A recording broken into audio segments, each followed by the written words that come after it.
सबको नमस्ते।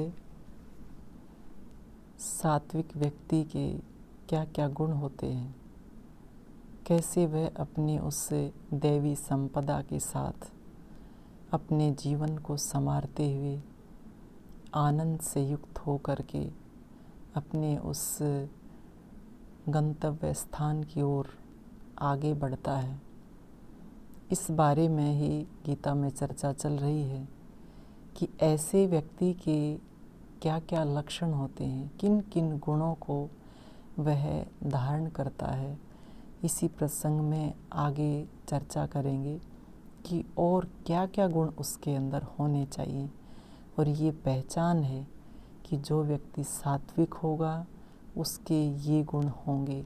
अगर ये गुण उसके अंदर नहीं है तो वह सात्विक नहीं कहला सकता, वह देवताओं की कोटि में नहीं आ सकता।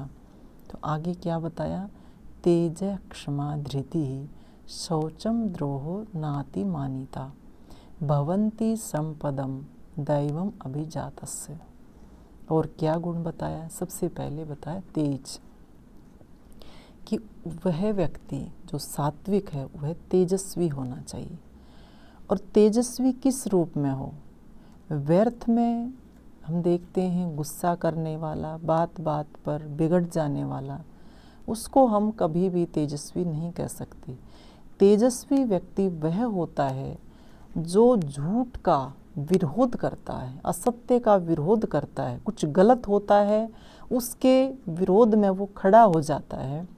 उस विरोध को जो है वह पूरे साहस के साथ जो है आगे बढ़ाता है कि कोई भी गलत बात होती है उसको वह स्वीकार नहीं करता, बहादुरी के साथ जो है उसका मुकाबला करता, गलत चीज़ का वह मुकाबला करता है। अब तेजस्विता की ये पहचान ये भी नहीं है कि जब कोई भी चीज़ गलत होती है, वह जो है समाज में देखते हैं गलत होगी तो क्या होता है कि अगर व्यक्ति साधारण है तो उसके मन में उसके प्रति दुर्भावना भर जाती है। तो कहा सात्विक जो व्यक्ति होता है उसके मन में किसी के प्रति दुर्भावना नहीं भरती है। हम कहते हैं, हमारे विद्वान लोग कहते हैं कि हमें जो है जिसके अंदर कोई दोष है, तो कहा कि दोष है, किसी के अंदर कोई भी दोष है, उस दोष से तो हमें जो है घृणा हो सकती है, परंतु जो दोषी होता है उससे नहीं होती। तो मन में बिना किसी दुर्भावना के जो गलत चीज़ होती है उसका हम विरोध करें और पूरे साहस के साथ करें, बिना डगमगाए करें, बिना किसी डर के निडर होकर के करें, तो उसी को हम तेज कहते हैं, वही तेजस्विता की कोटि में आता है। आगे कहा क्षमा, कि सात्विक जो व्यक्ति होता है, जो दैवीय प्रवृत्ति से युक्त होता है व्यक्ति, वह क्षमाशील उसको होना चाहिए। अब क्या होता है, धैर्य और क्षमा में क्या फ़र्क है कि हमारे साथ किसी ने कुछ गलत किया है, हमारे साथ कुछ गलत हुआ है, तो किसी व्यक्ति ने किया है, तो हम जो है ये कोशिश करें कि उसके प्रति द्वेष का भाव भरें। और हम देखते हैं कि कोई हमारा कोई नुकसान कर देता है तो हम ये सोच कर के चलते हैं कि जब तक हम बदला ना लें तब तक हमें शांति नहीं मिलेगी।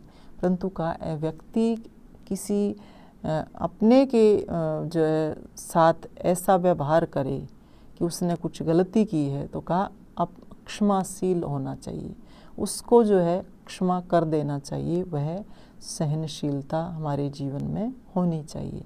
धृति क्या है, धैर्य, कि हम धैर्य रखें। आज धैर्य की बहुत ज़्यादा कमी दिखाई देती है, हम बेसब्र हो जाते हैं, किसी भी काम को करते हैं तो फल की चिंता सबसे पहले हो जाती है। किसी का थोड़ा सा भी भला हो जाता है तो हम उससे 4 गुना ज़्यादा अपेक्षा करके चलते हैं कि ये हमारा कितना कर सकता है।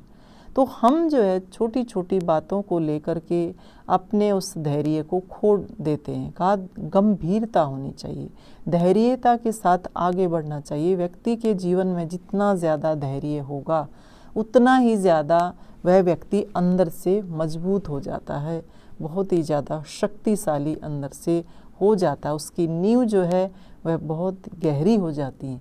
का व्यक्ति को जो है धैर्यशाली होना चाहिए, क्षमाशील हो, धैर्यशील हो, तेजस्विता उसके जीवन में होनी चाहिए। और शौचम कहा है कि उसको जो है अंदर और बाहर की शुद्धि उसकी होनी चाहिए, अंदर से भी पवित्र, शरीर को भी शुद्ध रखे और मन को भी वह पवित्र रखे। और कहा अद्रोह यानी वैर का त्याग रखना चाहिए कि किसी को भी ये ना माने कि ये मेरा शत्रु है, क्योंकि अगर ये दुर्भावना रहेगी किसी के प्रति भी, ये द्वेष का भाव रहेगा कि ये मेरा शत्रु है, तो वह फिर अटक जाएगा, फिर गांठें पड़ जाएंगी। गांठें हमने नहीं डालनी है।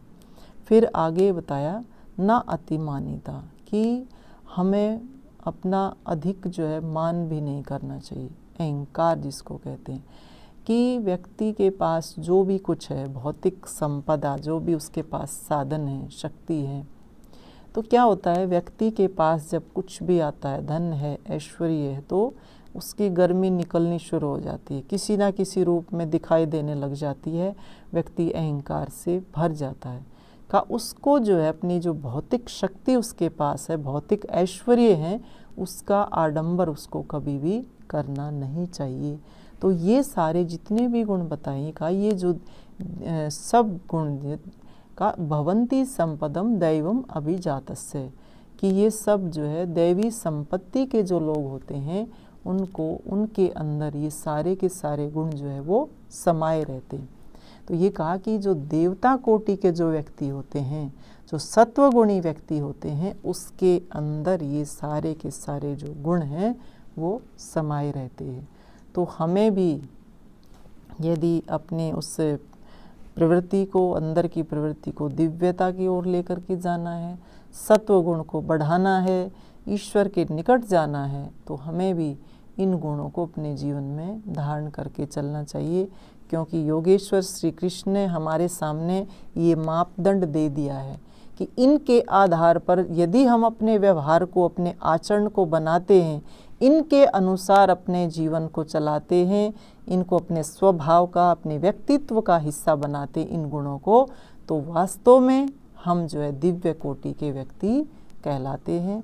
तो इन गुणों को अपने जीवन में धारण करें, रोज़ रोज़ इनका अभ्यास करें, और जो अवगुण है हमारे जीवन में उनको दूर करते हुए आगे बढ़ते चले जाएं। इन्हीं शुभकामनाओं के साथ आप सबका धन्यवाद, सबको नमस्ते।